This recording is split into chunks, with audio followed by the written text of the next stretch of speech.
মির্জাপুর বাড়িতে আসলে ছাদে আমি প্রতিদিন যাবই বিকেলবেলা। আর মির্জাপুর বাড়ির ছাদটা আমার কাছে খুবই পছন্দ। আজকে আমাদের লাঞ্চ করতে অনেকটা দেরি হয়ে গিয়েছিল, অলমোস্ট বিকেল হয়ে গিয়েছিল। তো খাওয়া দাওয়া করে আমি একটু ছাদে আসলাম। আর ছাদের এই দোলনার কর্নারটা আমার খুবই ফেভারিট, যদিও আমি দোলনায় বেশিক্ষণ থাকতে পারি না, কারণ আমার খুবই মাথা ঘোরায় দোলনাতে বেশিক্ষণ থাকলে।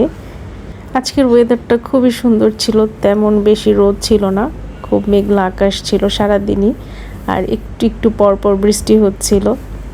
ছাদে খুব ঠান্ডা বাতাস ছিল আর খুব ভালো লাগছিল ছাদে। সাততলা ছাদে যাচ্ছিলাম, আর সাততলা ছাদে এই সিঁড়িটা দিয়ে উঠতে আমার কাছে খুবই রিস্কি মনে হয়, একটু ভয় লাগে। যাই হোক, ফাইনালি সেফলি উঠে গিয়েছিলাম। আর নামার সময় তো আরও বেশি ভয় লাগে, কোনো কিছুতে উঠতে খুবই ইজিয়ার, বাট আমার কাছে নামার সময় খুবই